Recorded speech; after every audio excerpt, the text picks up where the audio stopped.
Hello बच्चों। तो हम आज के वीडियो में 5th स्टैंडर्ड का फर्स्ट चैप्टर करेंगे जिसका नाम है our earth and our solar system. ये मेरा पार्ट 2 का वीडियो है। पार्ट 1 का वीडियो मैंने ऑलरेडी अपलोड कर दिया है। अगर आपने वो नहीं देखा है तो प्लीज़ उसे जाके पहले देख लीजिए, और अगर आपको ये वीडियो अच्छा लगे तो इसे लाइक शेयर एंड सब्सक्राइब ज़रूर करना। तो चलो आज अभी हम देखते हैं पेज नंबर 3 का फर्स्ट हमें क्या दिया है।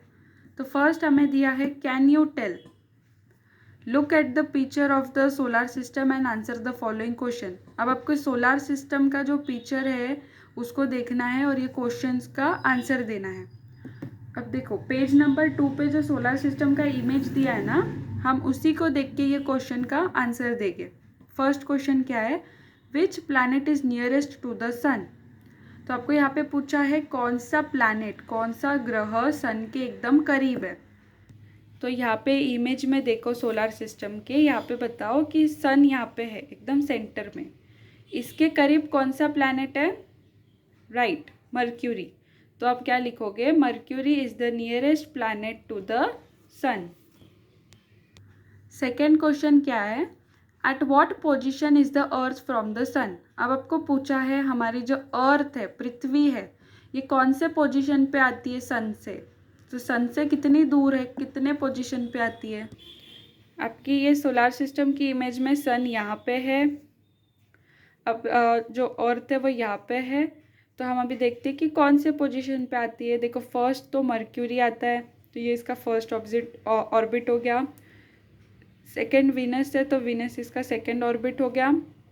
थर्ड हमारा अर्थ है, तो थर्ड ऑर्बिट पे आता है, थर्ड पोजीशन पे आता है हमारा अर्थ सन से। थर्ड क्वेश्चन क्या पूछा है, which planet is placed between the earth and mercury. अब आपको यहाँ पे पूछा है कौन सा प्लैनेट, कौन सा ग्रह अर्थ और मर्क्यूरी के बीच में है।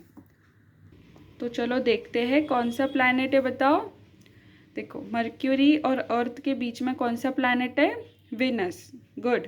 तो हम लिखेंगे Venus is placed between the earth and mercury planet. Okay, fourth question क्या है, name the planets beyond the orbit of Mars in serial order. अब आपको वो प्लैनेट्स के नाम बताने हैं जो मार्स के बाद आते हैं, सीरियल ऑर्डर में बताना है, ठीक है। तो देखो अब मार्स के बाद कौन से प्लैनेट आते हैं वो आपको बताना है। तो मार्स के बाद आते हैं आपका first Jupiter, second Saturn, third Uranus and fourth Neptune. ठीक है, ये 4 प्लैनेट्स है जो मार्स के बाद आते हैं। नेक्स्ट क्वेश्चन क्या है, fifth, which planet is farthest from the sun. अब आपको बताना है कौन सा प्लैनेट, कौन सा ग्रह सन से बहुत दूर है। सबसे दूर कौन सा प्लैनेट है, सबसे दूर आपका कौन सा प्लैनेट है इधर सोलर सिस्टम में, ये सन से सबसे दूर प्लैनेट है नेपट्यून। प्लूटो ड्वार्फ्ड प्लैनेट की गिनती प्लैनेट्स में नहीं होती। ये एक ड्वार्फ्ड प्लैनेट है, सबसे छोटा हेवनली बॉडी है, इसके खुद के ऑर्बिट नहीं होते, इसकी गिनती प्लैनेट्स में नहीं होती है। तो सोलर सिस्टम में नहीं गिनते हम इसे। तो हमारा जो सन से सबसे दूर प्लैनेट है वो है नेपट्यून। ठीक है, ओके। अब next, gravity. All heavenly bodies exert a force of attraction और अ पुल ऑन वन अनदर।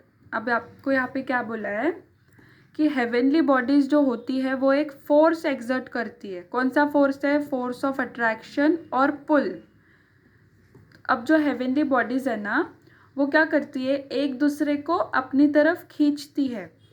तो this force is called the force of gravity, और उसी फोर्स को, उसी ताकत को हम बोलते हैं फोर्स ऑफ ग्रेविटी। अब देखो, the sun exerts a gravitational pull on all planets, whereas the tendency of the planet is to move away from the sun। जो सन है वो एक ग्रेविटेशनल पुल एक्सर्ट करती है सब प्लैनेट्स के ऊपर, जबकि प्लैनेट्स की टेंडेंसी होती है कि उन्हें सन से बहुत दूर जाना है, सन से उनको दूर जाना होता है। बट लेकिन सन के पास एक ग्रेविटेशनल पुल की पावर है जो सारे प्लैनेट्स को अपने तरफ ही रखती है, आजू बाजू। As a result of these two forces, a planet keeps revolving around the sun at a fixed distance in a fixed orbit। तो इसी कारण ये टू फोर्स के कारण ये जो प्लैनेट्स है वो सन के आजू बाजू ही घूमते हैं एक फिक्स्ड डायरेक्शन में और उनके फिक्स्ड ऑर्बिट में। In the same way satellites revolve around their planets, वैसे ही जो सैटेलाइट्स है वो भी अपने प्लैनेट्स के अराउंड ही घूमते हैं। तो हमारा जो अर्थ है उसका प्लैनेट, उसका सैटेलाइट कौन है? मून। तो जो हमारा प्लैनेट है अर्थ, उसका सैटेलाइट जो मून है वो भी उसके आजू बाजू ही घूमता है। अब नेक्स्ट देखते हैं। तो देखो, in which direction do this things fall. अब आपको यहाँ पे पूछा है ये जो 3 आपको चीज़ें दिए हैं ये कौन से डायरेक्शन में गिरती है। तो फर्स्ट है leaves, flower, fruit from a tree. तो ये जो लीव्स पत्ते, फ्लावर फूल, फ्रूट आपका फल, ये सब ट्री से कैसे गिरते हैं? नीचे गिरते हैं, एकदम स्ट्रेट ज़मीन पे गिरते हैं। Rocks that come loose from a hillside. अब जो आपका पत्थर है वो पहाड़ी से कैसा गिरता है? एकदम नीचे गिरता है। ऊपर आसमान में जाता है क्या? नहीं, नीचे आता है ना। Rain falling from the sky. जो बारिश है वो स्काई से कैसे गिरते हैं? नीचे ज़मीन पे गिरती है ना। बारिश भी नीचे ज़मीन पे गिरती है। तो ये क्यों गिरते हैं? सारी चीज़ें नीचे ज़मीन पे क्यों गिरती है? Due to the earth's gravity. जो अर्थ की ग्रेविटी है उसके वजह से ये सारे जो थिंग्स है वो नीचे गिरते हैं। All things on the earth remain on it. जो भी सारी चीज़ें हैं वो अर्थ की ग्रेविटी की वजह से अर्थ पे ही रह जाती है। Even if we throw something upward with a great force it finally falls down to the ground. अब कितना भी ऊपर फेंको कोई भी चीज़ को एकदम फोर्स के साथ, वो नीचे ही आएगी ग्राउंड पे, है ना। अब यहाँ पे आपको न्यू वर्ड दिया है space. The emptiness between the beyond the stars and planet is called the space और आउटर स्पेस। अब स्पेस का मतलब क्या है कि प्लैनेट के बीच में और प्लैनेट के आगे जो खाली स्पेस होता है ना उसे हम स्पेस बोलते हैं, ठीक है। जो भी खाली जगह है तो आपको ये लर्न करना है स्पेस का मतलब क्या होता है। ये आपको अभी न्यू वर्ड आया है तो इसे लर्न करना, ठीक है बच्चों। अभी next, people have always been curious about the heavenly bodies in the sky. जो हमारे लोग हैं ना वो बहुत उत्सुकता होते हैं हेवनली बॉडीज़ को लेके जो स्काई में दिखती है। They have always wanted to reach them.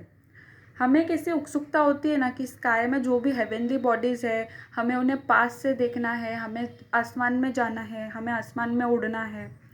वही बोला है। However, to send some object from the earth into space, it must be given power against the force of gravity. तो कोई भी चीज़ हमें अर्थ से स्पेस में भेजनी होगी तो उसको हमें एक ताकत देनी पड़ेगी।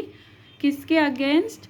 Force of gravity. हमारी जो अर्थ की ग्रेविटी है उससे ज़्यादा हमें कोई ऐसा पावरफुल ऑब्जेक्ट चाहिए जो हम अर्थ से स्पेस में भेज सके। तो उसमें देखो रॉकेट टेक्नोलॉजी और space launch technology is used for that purpose. तो हम जो अर्थ से स्पेस में भेजते हैं वो ऑब्जेक्ट को हम यूज़ करते हैं या तो रॉकेट टेक्नोलॉजी और स्पेस लॉन्च टेक्नोलॉजी। अब देखो, one of the Diwali fire cracker is called a rocket. अब आपके जो दिवाली में आप जो फटाके उड़ाते हो उसको हम फायर क्रैकर्स बोलते हैं। तो उसमें से वो फटाकों में से एक कौन सा होता है? रॉकेट होता है। It is packed with explosive substances. वो विस्फोटक सब्सटेंसेस होते हैं उसमें। तो the explosive burn rapidly and produce a lot of energy। जो उसमें विस्फोटक जो रहते हैं सब्सटेंसेस वो बहुत जल्दी बर्न हो जाते हैं और उनमें एक अलग सी लाइट आती है, एक एनर्जी आती है। The design of the rocket is such that the firecracker is pushed in a certain direction at a great speed। Rocket को ऐसे ही डिज़ाइन किया गया है कि वो जब बर्न होगा तो वो एक सर्टन डायरेक्शन, एक सीधे डायरेक्शन में एकदम फास्ट स्पीड में, ग्रेट स्पीड में उड़ेगा। तो ये है आपके दिवाली के रॉकेट, जो आप रॉकेट उड़ाते हो दिवाली में, वो ये है। अब यहाँ पे देखो क्या लिखा है, very powerful rockets are used to send a spacecraft in space. अब बहुत ज़्यादा पावरफुल रॉकेट्स हम यूज़ करते हैं स्पेस में भेजने के लिए। तो हम क्या भेजते हैं स्पेस में? Space craft. ठीक है, तो बहुत ज़्यादा पावरफुल रॉकेट्स हम यूज़ करते हैं, वो है स्पेस क्राफ्ट, स्पेस में भेजने के लिए। A tremendous quantity of fuel is burned in rockets so that spacecraft weighing thousands of tons can be launched into space. जो रॉकेट होते हैं जो हम स्पेस में भेजते हैं वो उनमें एकदम ज़्यादा क्वांटिटी की फ्यूल बर्न करते हैं ताकि वो जो स्पेस क्राफ्ट जिसका वजन थाउजेंड्स ऑफ टन्स में है वो स्पेस में लॉन्च हो, तो उस पर बहुत ज़्यादा फ्यूल लगता है। In the 20th century, a few countries of the world developed space technology and sent hundreds of spacecraft into space. 20th century में वर्ल्ड के कुछ कुछ कंट्रीज़ ने डेवलप किया है स्पेस टेक्नोलॉजी, उन्होंने हंड्रेड्स ऑफ स्पेसक्राफ्ट भेजा है स्पेस में। Our country is well known for the development of its space launch technology. ये कंट्रीज़ में से हमारी कंट्री इंडिया भी अच्छी जानी मानी डेवलप्ड कंट्री है जिसने स्पेस लॉन्च टेक्नोलॉजी किया है। ठीक है, हमारी इंडिया ने भी बहुत सारे स्पेस क्राफ्ट भेजे हैं स्पेस में। देखो, some spacecraft remain in space. अब कुछ कुछ जो स्पेस क्राफ्ट हम भेजते हैं वो स्पेस में ही रह जाते। Some are brought back to the earth while some are land on the other planets और सैटेलाइट्स। कुछ कुछ जो स्पेस क्राफ्ट है वो वापस अर्थ पृथ्वी पे आ जाते हैं और कोई कोई तो दूसरे प्लैनेट्स या सैटेलाइट्स पे चले जाते हैं। In some missions scientist also travel in the spacecraft, they are called astronauts. ठीक है, कुछ कुछ स्पेस क्राफ्ट में साइंटिस्ट भी बैठ के जाते हैं, तो जो स्पेस क्राफ्ट में साइंटिस्ट बैठ के जाते हैं उसे हम बोलते हैं एस्ट्रोनॉट्स। अब हम ये डू यू नो देखेंगे, यहाँ पे क्या लिखा है देखो, इंडियन एस्ट्रोनॉट, हमारे जो भारतीय एस्ट्रोनॉट है उसके बारे में दिया है। Rakesh Sharma became the first Indian astronaut to go into the space in 1984। Rakesh Sharma first astronaut थे हमारे भारत के जो स्पेस में गए थे 1984 में। ही spent 8 days on the space station for the joint mission of the ISRO and the Soviet Intercosmos. Rakesh Sharma ने इन्होंने 8 days स्पेस स्टेशन पे रहे थे, वो उन्होंने गुजारे थे मिशन ज्वाइन करने के लिए। किसके मिशंस? इसरो और ये जो रशिया के जो सोवियत इंटरकॉस्मो है इनके साथ मिलकर उन्होंने ये मिशन किया था। Seeing India from space he said that it looked सारे जहाँ से अच्छा। जब उनको पूछा गया था कि आपको इंडिया कैसे दिखता है स्पेस से, तो उन्होंने कहा था सारे जहाँ से अच्छा। ओके, तो अभी हम पेज नंबर 3 पे जो ये डू यू नो है ये भी देख लेंगे कि क्या है। इंडिया स्पेस मिशन, इंडिया का स्पेस मिशन के बारे में दिया है। On 22 November 2008 the Indian space research organisation ISRO launched a spacecraft to the moon. The mission is known as Chandrayaan 1। 22 अक्टूबर को 2008 में इसरो, ये फुल फॉर्म है इसरो का, इंडियन स्पेस रिसर्च ऑर्गेनाइजेशन, इन्होंने लॉन्च किया था एक स्पेसक्राफ्ट मून पे। तो ये मिशन का नाम था चंद्रयान 1। अभी Mangalyaan is another important Indian space mission. हमारा जो सेकेंड मिशन था वो था Mangalyaan. It is known as MOM और मार्स ऑर्बिट मिशन। जो हमारा मंगलयान था ये हमारा सेकेंड इम्पॉर्टेंट मिशन था जिसको हम MOM भी बोलते हैं या फिर मार्स ऑर्बिट मिशन बोलते हैं।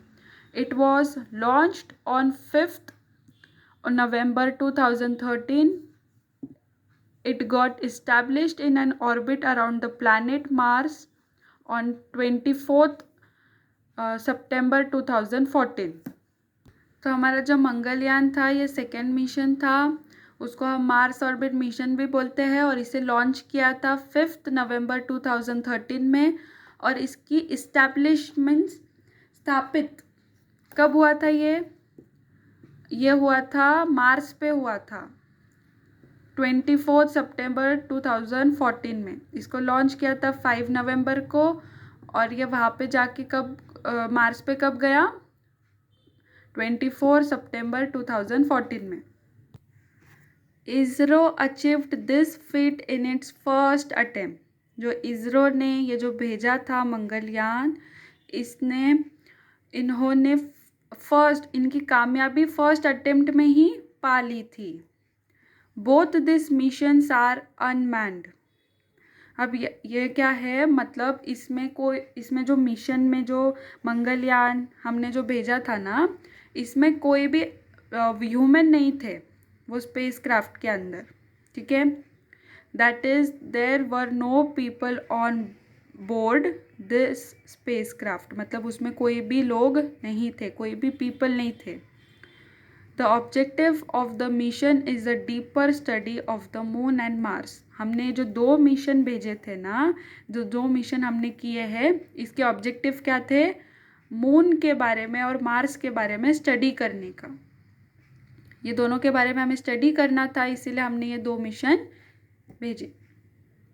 अब यहाँ पे देखो क्या लिखा है, find out more about the work of Kalpana Chawla and Sunita Williams, astronaut of Indian origin. अब आपको यहाँ पे होमवर्क दिया है, आपको बोला है कि कल्पना चावला और सुनीता विलियम्स के बारे में आप जानकारी निकालो। ये जो हमारे एस्ट्रोनॉट्स थे ना, इनके बारे में आप जानकारी निकालो बोला है।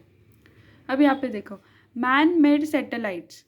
Man made satellites provide useful information for agricultural, environment, weather forecasting, making maps and searching for water and mineral wealth on the अर्थ।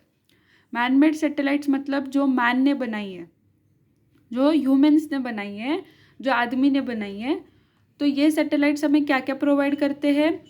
ये हमें यूज़फुल होते हैं एग्रीकल्चर के लिए, ठीक है, हमें एनवायरनमेंट के लिए, वातावरण के लिए, वेदर फोरकास्टिंग मौसम के लिए, मेकिंग मैप्स बनाने के लिए, वाटर सर्च करने के लिए, पानी की खोज करने के लिए, और mineral wealth on the earth मतलब खजाने वगैरह खोजने के लिए। They are also use for telecommunication. एक दूसरे से संपर्क करने के लिए भी हमें ये मैनमेड सैटेलाइट यूज होता है। They are put into orbit around the earth. इनको हम अर्थ के ऑर्बिट्स में डालते हैं, अर्थ के आजू बाजू। They can remain in space for many years. ये जो मैनमेड सैटेलाइट्स है, ये काफ़ी सालों तक स्पेस में भी रह सकते हैं। ओके, तो अभी यहाँ पे देखो क्या दिया है, always remember space scientist have not yet been able to find a single other planet in which has life on it. अब इन्होंने बोला है कि ऐसा स्पेस साइंटिस्ट जो थे, उन्होंने अभी तक कोई भी ऐसा प्लैनेट नहीं ढूंढा है जिस पे लोग रहते हैं। Therefore our earth is an invaluable planet. हमारे अर्थ के अलावा, पृथ्वी के अलावा ऐसा कोई भी प्लैनेट का पता नहीं चला है जिस पे लोग रहते हैं, इसीलिए हमारा प्लैनेट जो है वो अनमोल है। The degradation of its environment for any reason will be the threat to the existence of life itself. जो भी बर्बादी होगी हमारे वातावरण को, वो एक रीज़न होगा, वो बहुत बुरा रीज़न होगा हमारे लाइफ में रहने के लिए। मतलब वो हमारी लाइफ को बर्बाद कर सकती है अगर हमने वातावरण को ठीक नहीं रखा तो। अब यहाँ पे देखते हैं what we have learned. The sun is a star. हमने पहले क्या देखा था कि सन है वो स्टार के जैसा ही है, क्योंकि हमने बोला था कि स्टार बड़े होते हैं, सन से भी ज़्यादा बड़े होते हैं, बट लेकिन वो सन से बहुत दूर है, इसीलिए वो हमें छोटे छोटे दिखते हैं। All the other bodies in the solar system get light from the sun. जो भी दूसरे बॉडीज़ है, मतलब जो हेवनली बॉडीज़ है सोलर सिस्टम में, उनको लाइट कहाँ से मिलती है? सन से। The sun and the planets, their satellites, dwarfed planet and asteroids that revolve around the sun are together called the solar system। जो सन है, प्लैनेट्स है, प्लैनेट्स के सैटेलाइट्स, ड्वार्फ्ड प्लैनेट, एस्टेरॉइड्स, ये सब मिलकर क्या बनाते हैं? Solar system.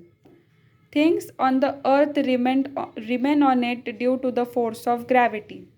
जो भी चीज़ें हैं जो अर्थ पे ही रह जाती है, वो क्यों रहती है अर्थ पे ही? क्यों सारी चीज़ें नीचे ज़मीन पे गिरती है? Due to its force of gravity. To travel in space the earth's gravitational force has to be overcome. Rocket technology helps us to do that.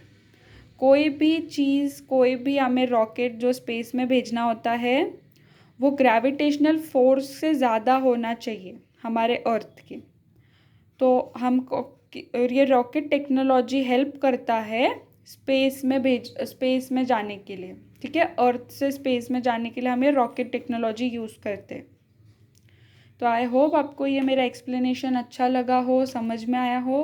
अगर आपको ये अच्छा लगा है तो प्लीज़ मेरे चैनल को सब्सक्राइब करना मत भूलना। Thank you.